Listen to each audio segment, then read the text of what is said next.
Last night, supporters of Kentucky's Republican Senate candidate Rand Paul attacked a supporter from MoveOn.org. They dragged her to the ground, then the Bourbon County coordinator for the Paul campaign stepped on that supporter's head. In our fourth story, the victim, Lauren Valley, will join us in a moment. Meantime, the Paul campaign makes its slow progression from one unacceptable reaction statement to another. The incident happened in Lexington just before the debate between Paul and the Democratic nominee, Attorney General Jack Conway of Kentucky.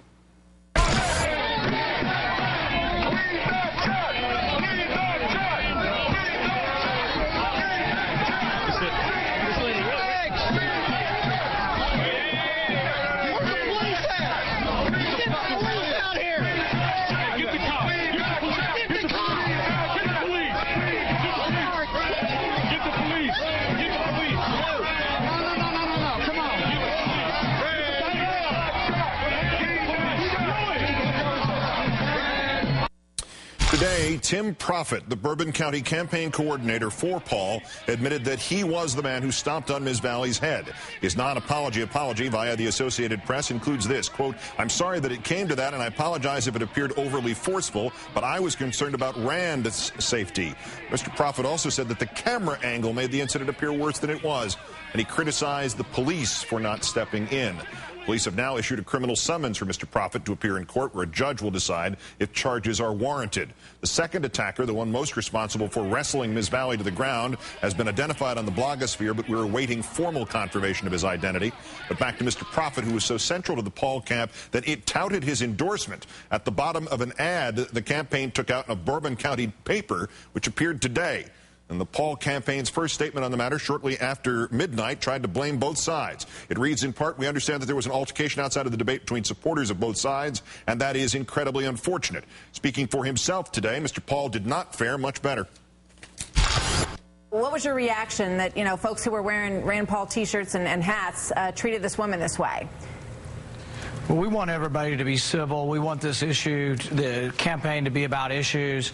I will tell you that when we arrived, there was enormous passion on both sides. It really was something where you walk into a daze of lights flashing, people yelling and screaming, bumping up, and there was a bit of a crowd control problem. And I don't want anybody, though, to be involved in things that aren't civil. I think this should always be about the issues, and it is an unusual situation to have so many people so passionate on both sides jockeying back and forth, and it wasn't something that I liked or anybody liked about that situation. So I hope in the future it's going to be better.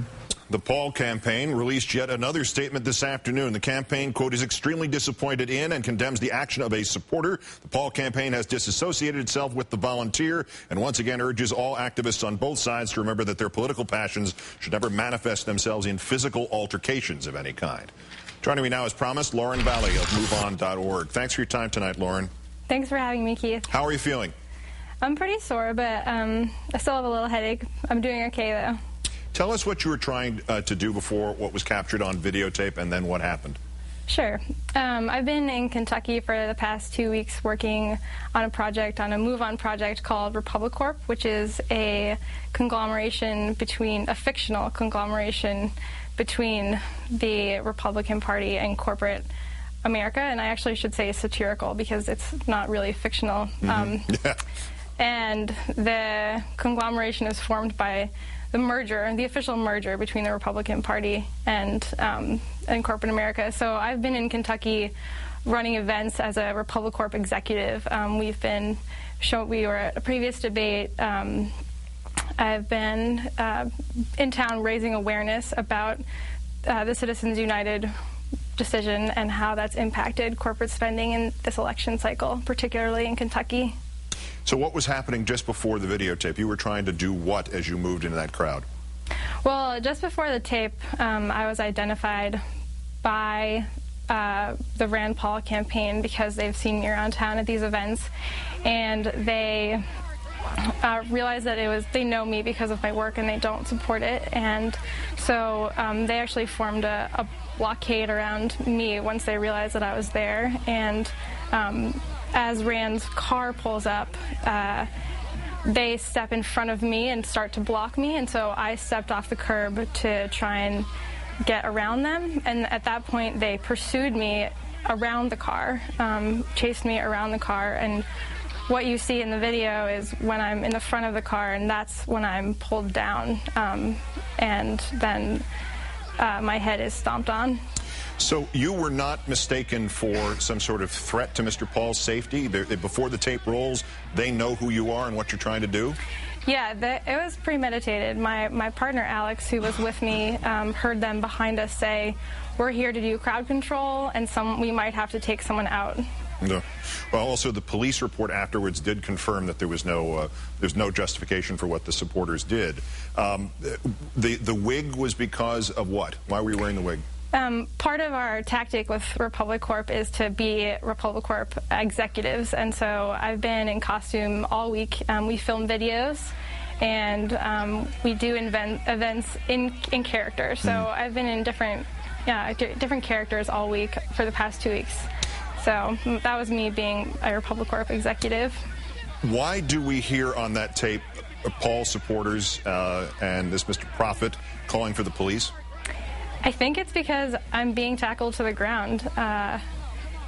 You know, I think I would be calling for the police if I was witnessing that as well, because clearly I'm being injured. Do you plan to pursue charges on this? I mean, what is the status of this case as you understand it?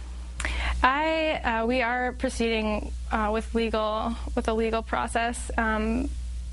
As far as I know, there's been a summons issued, and there will be a court date set. I plan to see the process through. I think that it's very important that people be held responsible for this sort of behavior. This is really an aside, but it's too ironic to not let pass, and I know if you can't answer this, you probably had other things to be concerned about at the time. It appears as if the man who actually threw you to the ground was wearing a "Don't Tread on Me" button. Could you see? Is that true? Well, I couldn't see much at all at the time, but I think that that's true. And, you know, I think that what is important to say, since we're also concerned about freedom, is that none of us can be free if some of us are oppressed.